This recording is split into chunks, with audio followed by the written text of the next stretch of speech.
Welcome to the third video of our Exponent series. What we'll be going over in this video are exponent basics and then how to multiply exponential expressions. So, starting with the basics of what exactly it looks like, an exponential expression. First of all, we're going to have a base, and then we're going to have some little number that's written above it that's called the exponent. So it's called the superscript. So we have x, and we have our 2. The x is our base, 2 is our exponent, y base, 2 exponent, x base, 5 exponent, and so on as you go on for these. Here are some more examples. Now in these examples, some of these have a base of a letter. Like the base here is x, the base here is y, but some of them have bases with normal numbers. 6 is still a base here, even though it's not a letter, it's okay. 6 is the base, 10 is the base. Of course, we have the little numbers all being the exponents. Now, we also have these type of problems that have tons of different things. But before I talk about these, I want to talk about the super simplistic ones that you see down here. Just the x, just the n, just the 4. If we're looking at just those, then you see that they don't really have an exponent above them. If that's blank and you don't really see anything above it, just know that the exponent is a 1. Kind of similar to where you would know that the coefficient that happens to be in front of x here. The coefficient, since it's blank, we know that it's also a 1. Just like the exponent, if it's blank, also a 1. Keeping that in mind, if we want to look at these problems, I know that the z here has no exponent above it, so we know that the z has an exponent of a 1. This y has no exponent above it, so we know that it has an exponent of a 1. Now the 12 and the negative 3 that you see out front, they're also bases. This 12 is a base, no exponent, which means it's a 1. Negative 3 is also a base with no exponent, so we know its exponent is 1. So if you're looking at these, we have 12 is a base, 1 exponent. B is a base, 7 is the exponent. Same with all of these. They all have an individual base with an individual exponent. Now, what the exponent actually means. So if we're looking at 4 squared, 4 to the third power, then we have 4 being technically 4 to the first power, which we know is just a 4.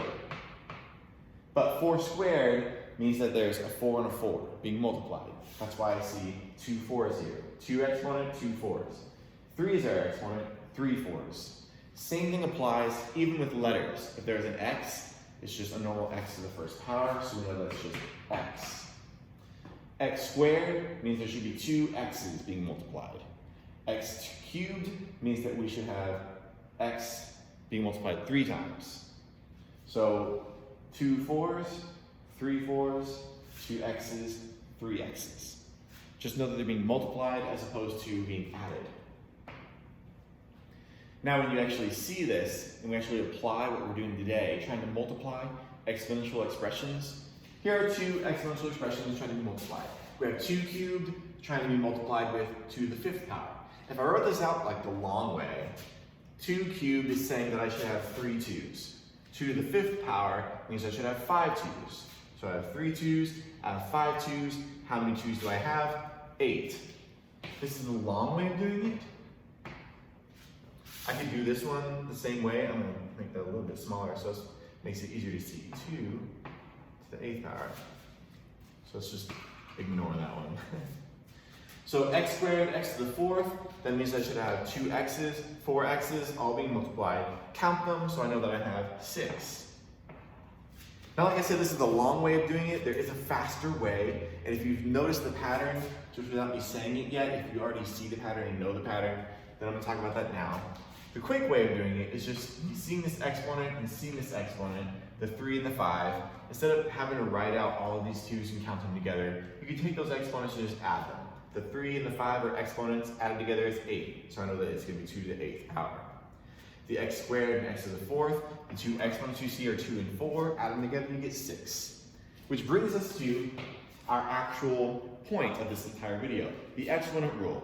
When you're multiplying exponential expressions, all you're going to do is just add the exponents. I have that example written down here. If I had x to the 5th being multiplied with x to the 3rd, just look at your exponents, 5 and 3, and just add them together, you get 8. So, you're going to see 3 different types of problems in this video. You're going to see an easy type of problem, a medium type of problem, then you're going to see a hard type of problem. Now the easy type that we see over here, you just have one letter, one number, will be multiplied by another letter with a number. But the medium types, all you have is added to this simple concept is a number out front now. I have a number out front, letter number. Number out front, letter exponent. Same thing here with the hard problem with another added component.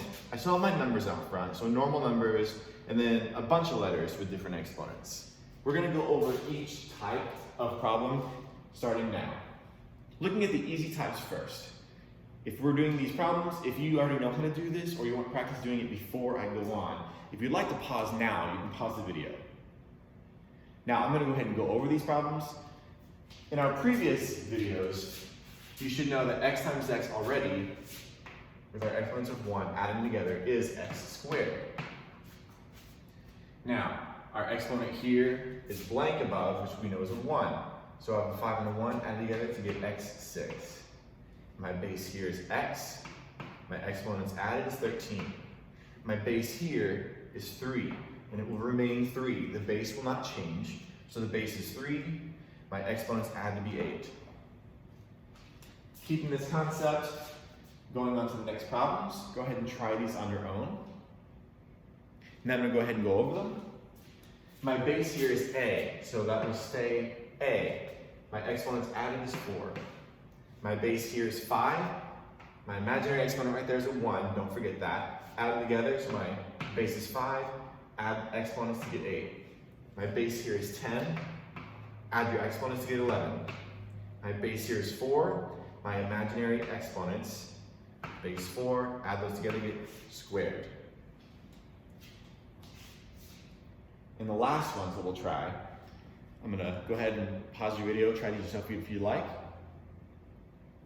I'm going to go ahead and go over them now. Now in these problems, I threw them in here to trick you. Technically, they don't have the same bases, so you're not allowed to do anything with them. Since x and 5 are two different bases, you can't really combine those to add the exponents to get an exponent of 4. So the exponent rule doesn't apply. But instead, it's a little bit tricky. Since we know 5 squared is 25, it's basically saying x squared times 25, which you could write and leave like this as x squared and 25. But you want to put it in order technically to be 25 x squared. I did throw this in here to trick you, so don't be too upset if you didn't get these while you pause the video. 3 times a squared, if you did get these already, yeah, nice job. Congratulations, I didn't trick you. 3 times a squared is 3a squared. You can't do anything with the exponents because the bases are different. 3 is a different base than a. X is a different base than y, so we know our final answer is just going to be x squared y squared. But that does bring us to the next point. Same bases you can work with. Different bases you can't work with.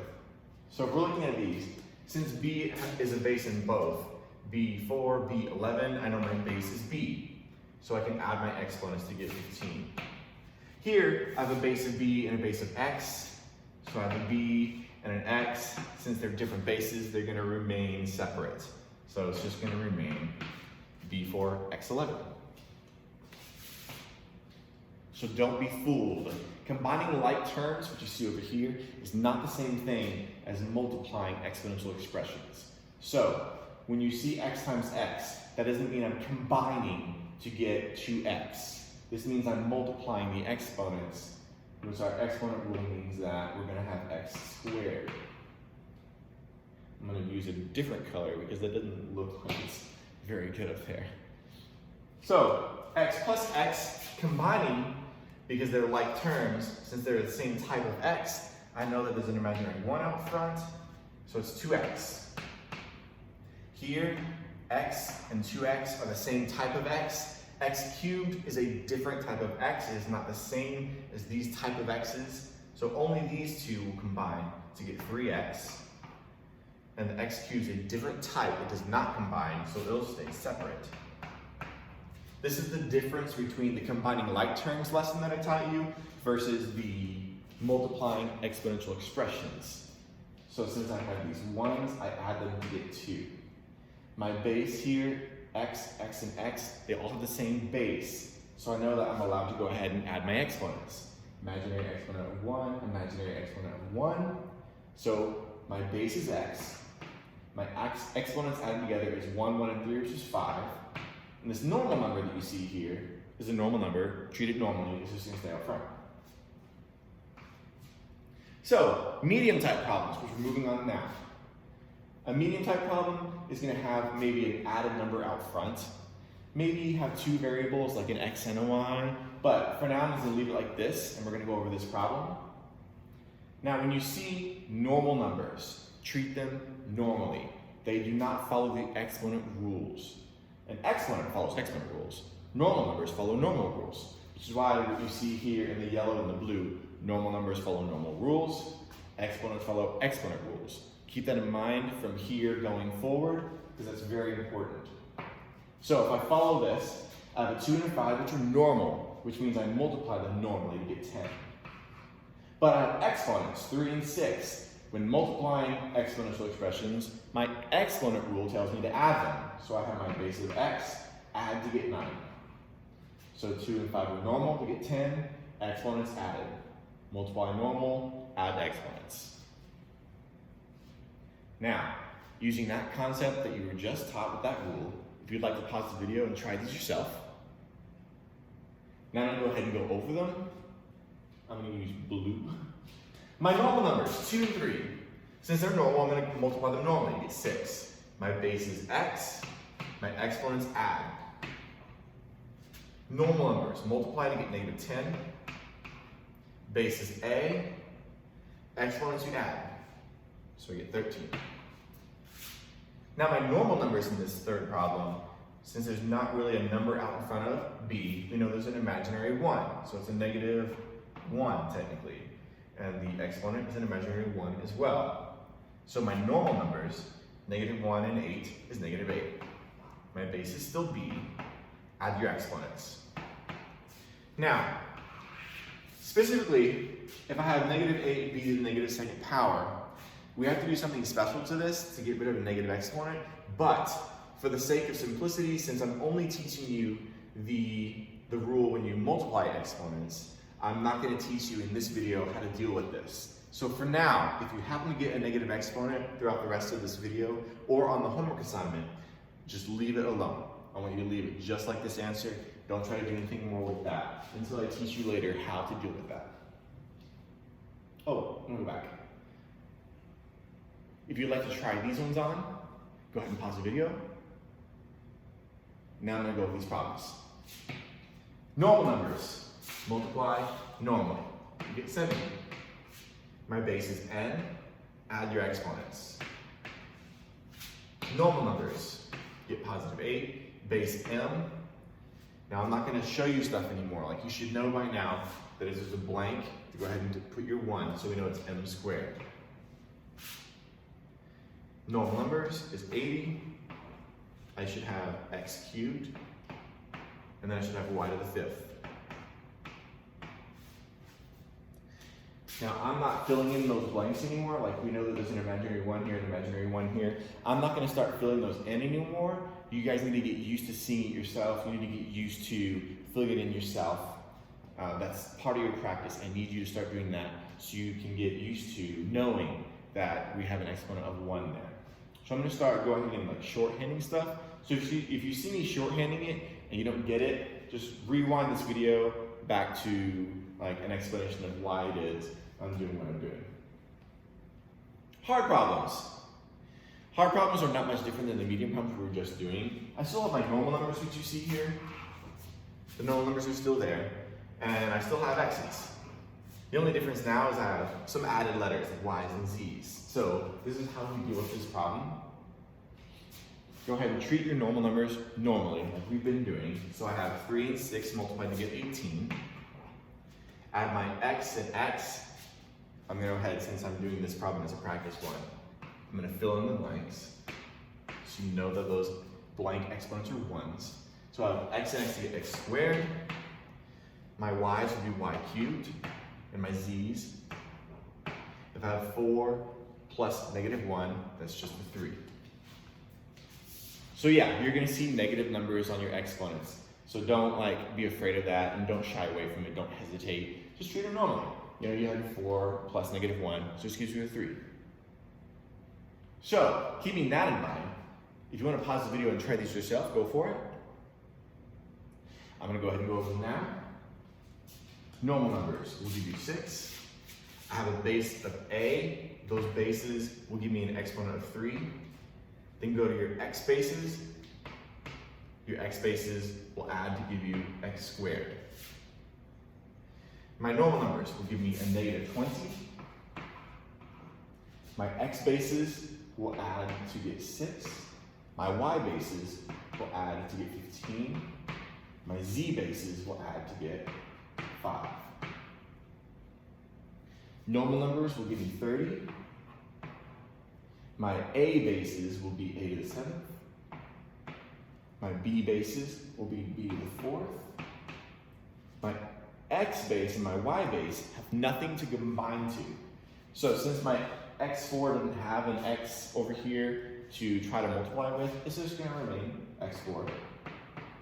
And my y squared is just going to remain y squared. If you think you're getting the hang of it, go ahead and try these yourself. Now I'm going to go over these problems. Now on these problems, you no longer see the multiplication sign which you did see earlier, that dot in the middle isn't really there anymore. But that's okay. You see 2 parentheses next to each other. And anytime you see 2 parentheses next to each other, you know that you're multiplying. So these are still multiplying problems. So going through these problems, my x base is going to give me x cubed. My y base will give me y to the 4th. And my z base is going to give me z5. Oh, out of breath. All right, continue here. -2 and 4 gives me -8. My a bases will give me a to the 3rd. Then I'll have b to the 3rd. And then c to the 4th. I need to actually slow down to make sure I'm doing these right because I need to make sure our math is right before I show this math to the entire world and get something wrong on the entire internet. So let's see, -8, and then a to the 3rd, b to the 3rd, c to the 4th. Yes. Next problem, -60, n. You could write n to the 1st if you'd like. You don't have to write that blank. B squared and b to the -2nd will give you b to the 0 if you added that correctly, which we'll talk about here in a moment. But basically, they cancel each other out. And then we have a9, a -8 just gives us an a1. This is one way of writing it. You could write -60, n1, a1. Or if you wanted to write -60, na. Or another way to write it, -60, an. Now the reason I wrote this last one is just so you would know that technically I wrote it in alphabetical order. A would go first before the n. This is the technical answer that you would want to write. Now, b to the 0 power is not an explanation I'm going to talk about in this video. You're going to see an explanation of anything to the 0 power in the upcoming videos in this series. So for now, if you just want to cancel them out, that's what we're going to be doing if you get b to a 0 power. Now the assignment that's going to go with this video, it's going to be called Multiplying Exponential Expressions. That file is going to be attached to the Google post that you'll see on Google Classroom. That file will also be posted under classwork. So if you can't find it under the post, you can go to the actual assignment. You'll see it there as well. So I'll post it in both. I'm going to post them as PDFs since for some reason Google doesn't like the way Word formats the equations for x squared or any exponents typically. Anytime I try to put an exponent into the Word document, Google doesn't like me uploading it that way and it becomes blanks. And so I got emails saying hey, what's this problem supposed to be? And I had to go back and redo it and put it in PDF. So I'm going to be doing PDF forms from here on out. It'll make it a lot simpler and there won't be any typos or errors occurring on Google Classroom anymore.